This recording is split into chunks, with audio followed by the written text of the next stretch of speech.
तो दोस्तों मैं आपको माँगा एक्सप्लेन करने से पहले एक चीज़ बताना चाहता हूँ। आपको अभी डायरेक्ट स्टोरी बताऊँगा तो समझ नहीं आएगा, तो इसको स्किप मत करना, इसको सुन लो पहले।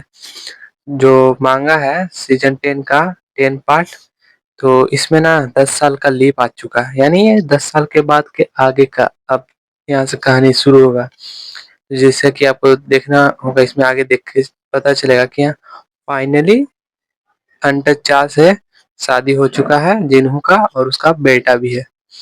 तो और आपने अगर कहीं भी देखा होगा पिछला पार्ट 9, तो उसमें देखा होगा कि जिन्हों अब ऑफिसर बन चुका है। तो मैं अभी यहाँ पार्ट 10 से शुरू कर रहा हूँ अपना चैनल, क्योंकि अभी कोई डाल नहीं रहा है जल्दी, इसलिए मैं आप लोगों के लिए एक नया चैनल स्टार्ट करके और मांगा एक्सप्लेन करके डालूंगा इसी चैनल पर। दोस्तों अगर आपको जल्दी जल्दी इसको देखना है तो 1000 सब्सक्राइबर जल्दी पुराना होगा, और इसको शेयर कर देना सब जगह, इससे सबको पता चले कि यहाँ आ चुका है। तो चलिए दोस्तों इसे शुरू करते हैं। जैसा कि आपने प्रीवियस एपिसोड में देखा होगा कि यहाँ यहाँ यूजिन और सन जिनहो एक रेस्टोरेंट में आते हैं और कुछ बात करते हैं। क्या बात करते हैं चलिए देखते हैं। तो दोस्तों तो यूजिन यहाँ पर कहता है कि सर, मैं जिन्हा से प्यार करता हूँ और मैं उसे शादी के लिए प्रपोज करना चाहता हूँ। क्या ये अंगूठी उसे पसंद आ गई? तो जिन्हो कहता है, खैर मुझे इसके बारे में तो पता नहीं, लेकिन मैं सोच रहा था कि उसे कुछ अलग दो, उसे कुछ अलग पसंद आएगा।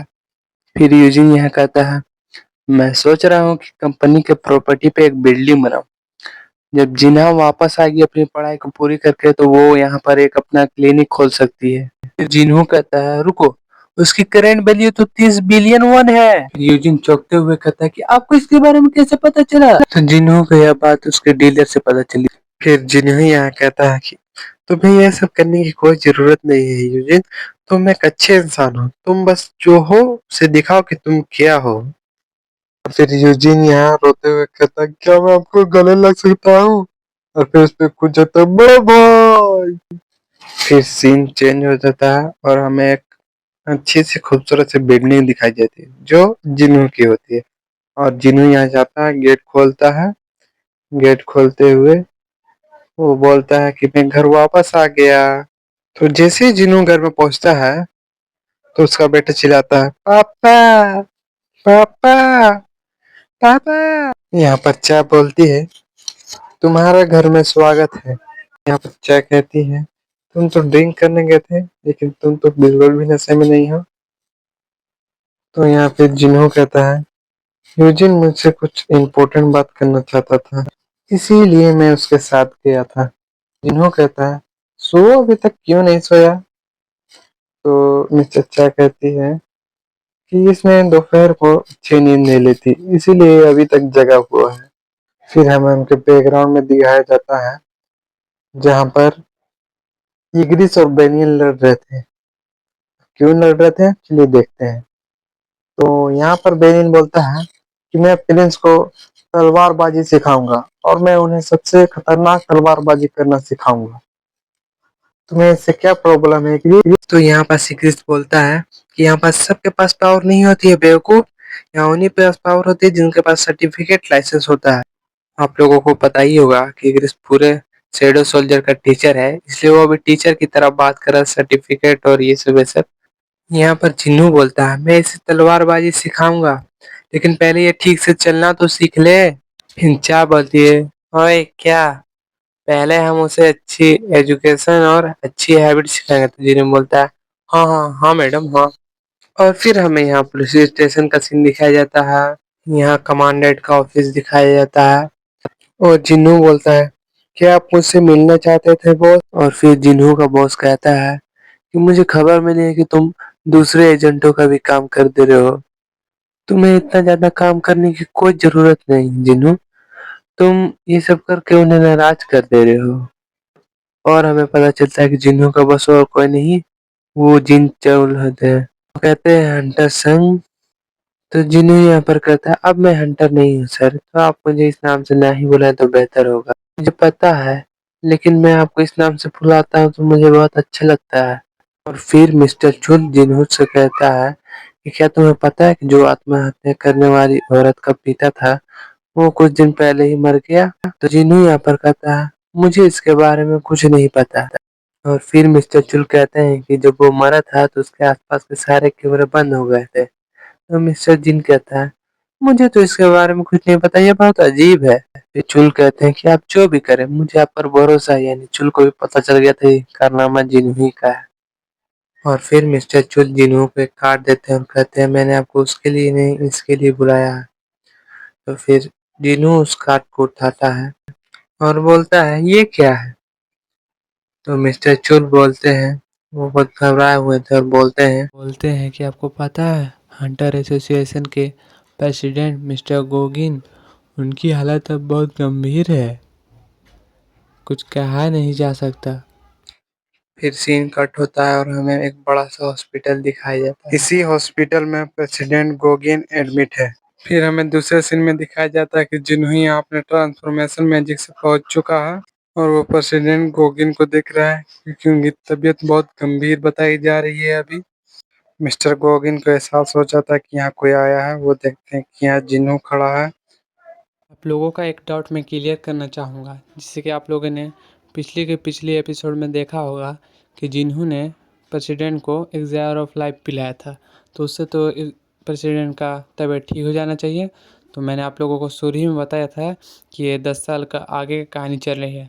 10 साल पिछले जो जिन्हू ने पिलाया था उससे मिस्टर गोगिन ठीक भी हो गए थे। फिर उसके बाद की ये कहानी आ गई है जो मिस्टर गोगिन की तबीयत फिर से ख़राब हो गई है। तो अभी मिस्टर गोगिन जाग गए थे, उन्हें पता चल गया था यहाँ कोई आया है।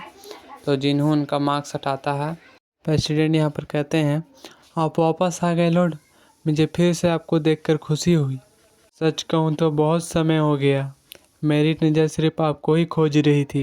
यहाँ पर जिन्हों कहता है, लीजिए सर आप इसे पी लीजिए, इसे पीकर आप फिर से ठीक हो जाएंगे। तो मिस्टर प्रेसिडेंट कहते हैं, नहीं, मैंने बहुत लंबी ज़िंदगी जी ली है। जो 10 साल तुमने मुझे पिछली बार दिए थे उससे मैं वो सब कर लिया जो मैं पिछली बार नहीं कर पाया था। बस मुझे आपसे एक अनुरोध है। आप जब पिछली बार आए थे तो आपने कहा था कि हमने पिछली दुनिया में एक साथ मिलकर एक लड़ाई लड़ी थी। तो क्या आप कुछ मुझे उसके बारे में बता सकते हैं? प्लीज़ मुझे आप उस लड़ाई के बारे में बताइए। मैं जानना चाहता हूँ जब आप वहाँ थे और मैं भी वहाँ था। जिन्हों मिस्टर प्रेसिडेंट को देखते हुए कहता है, शायद ये आपको अच्छा न लगे, आपको ये दुखद लगेगा। तो प्रेसिडेंट बोलते हैं, मुझे फ़र्क नहीं पड़ता, बस तुम मुझे बता दो। तो फिर जिन्हों उनका हाथ पकड़ता है और अपनी सारी मेमोरी उनके दिमाग में डाल देता है, जिससे वो अचंभव हो गए देखने लगते हैं। और फिर प्रेसिडेंट की बैक स्टोरी शुरू हो जाती है। तो हमें दिखाया जाता है कि जब वो मिस्टर सांग को अपने गिल्ड में लिए थे और बीच-बीच में वो भी दिखाया जाता है कि उनको कुछ दर्द हो रहा है, उनको हार्ट में कुछ दर्द हो रहा है। और ऐसे ही दिखाया जाता है कि जब वो जिन्हों से मिले थे और फिर जब वो हेलीकॉप्टर में मिस्टर चा बेहोश हो गई थी तो उन्हें उठाया था और बताया था कि जिन्होंने जो आइलैंड का रेड मिशन संभाल लिया है। और फिर वो भी याद आया कि जब जिन्हों को बहुत सारे ऑफर से कंट्री आया था तो जिन्हों तब भी कोरिया में रहना चाहता था, उनकी सेवा करना चाहता था। और अब वो दिखाया जा रहा है जब जापान के प्रेसिडेंट ने गद्दारी की थी कोरिया के साथ, उन्हें वो मोबाइल मिल गया था जिससे सब सामने आ गया था और वो बहुत गुस्सा कर रहे थे प्रेसिडेंट। और लास्ट में वो जब उनकी फाइट डिस्ट्रक्शन ऑफ आइस से हुई थी और जब उन्हें पता चला था कि वो 7 फ्रेगमेंट ऑफ लाइट में से एक है और उन्होंने आइस किंग के साथ फाइट की थी, लेकिन वो उसमें बहुत बुरी तरह से जख्मी हो गए थे। उसके बाद जिन्हों वहाँ पहुँच गया था, लेकिन अफ़सोस कि जिन्हों भी कुछ नहीं कर पाया। जिन्हों लेकिन एक जार ऑफ लाइफ उन्हें पिलाना चाहता था, लेकिन उन्होंने साफ मना कर दिया और बोला कि तुम आए इससे मुझे अच्छा लगा। और फिर वो उठते हैं प्रेजेंट में और फिर रोने लगते, बोलते हैं हंटर संग, मुझे आपके साथ जुड़कर बहुत खुशी हुई। मुझे गर्व है कि आप इंसानियत ही की तरफ से लड़ाई लड़े। और फिर हमें दिखाया जाता है कि ये बोलते-बोलते उनकी मौत हो चुकी थी। अब प्रेसिडेंट बेक इस दुनिया में नहीं रहे। हमारा जिन्हों भी उदास होता है और प्रेसिडेंट बेक से जो आंसू निकल रहे थे उसे पोंछते हुए कहता है, आप आराम कीजिए प्रेसिडेंट, अब आप आराम कीजिए। जिन्हों यहाँ पर कहता है कि मुझे गर्व है आप पे, आपने अपनी पूरी ज़िंदगी इंसानों की रक्षा करने में बिता दी। और इसी तरह से फिर सीन बदलता है और फिर हमें दिखाया जाता है कि जिन्हों कहीं जाने लगता है, लेकिन तभी उसका फ़ोन बजने लगता है। वो फ़ोन उठाता है और फ़ोन पे से आवाज़ आता है, जिन्हों, जिन्हों, हमारा सुअर उड़ने लगा, हमारा सुअर उड़ने लगा जिन्हों, उतरो, उतरो, ये सब तूने क्या किया? ये सब टूट जाएंगे, तुम जल्दी से नीचे उतरो। फिर जिन्नू बोलता है, क्या? सुओ? इधर यूजिन की बात सुन रहा था और वो कह रहा है, आखिर बेटा किसका है? मैंने तो सोचा था वो पढ़ने से पहले ही दौड़ना सीख जाएगा, लेकिन वो तो उड़ना सीख गया। हमारा जिन्नू सोचने लगता है कि मैं सुओ को हर चीज सिखाऊंगा, हर चीज जो मुझे आता है, चाहे उड़ना हो या कुछ भी, हर चीज मैं उसे सिखाऊंगा। और इधर सीन बदलता है और हमें दिखाया जाता है कि प्रेसिडेंट गुम मर चुके हैं। अपना जीनू तो इधर चिल करते हुए जा रहा था क्योंकि उसे पता था कि ये दिक्कत की बात थोड़ी ना है। और फिर वो कहता है, मैं आज जल्दी घर आ रहा हूँ। फिर यहाँ सीन चेंज होता है और हमें दिखाया जाता है कि मिस्टर चाइन तो सो से बहुत परेशान हो चुकी थी, उसने सब तोड़ फोड़ के रख दिया था। रो लिटरली रो रही थी यार। तुम लोग भी ने अपनी मम्मी को कितना परेशान किया है, कमेंट में जरूर बताना। और फिर उसके बैकग्राउंड में इग्रिस और बेलियन की लड़ाई भी चलती थी। तो फिर बेलियन यह कहता है, अब हमारे प्रिंस तो उड़ना सीख गए, तो अब उन्हें हवा में ही लड़ना सिखाना पड़ेगा। हवा में कैसे लड़ते हैं? तो फिर इग्रिस कहता है, तुम बेवकूफ हो क्या? प्रिंस उड़ रहे हैं, इसका मतलब वो आगे जाके फ्यूचर में वो पायलट बनेंगे। अरे हमारा ये इग्रिस नहीं यार, पूरा टीचर बन चुका है। वो स्वेडो सोल्जर का भी पूरा टीचर है और सुओ को भी वो टीचर ही की तरह ट्रीट कर रहा है। तो दोस्तों, हमारा ये एपिसोड यहाँ खत्म होता है। आई होप कि आपको पसंद आया होगा और मुझे बताइए कि मैंने इसमें क्या-क्या गलती की है। मैं कोशिश करूँगा कि मैं उसे आगे चल के सुधारूँ।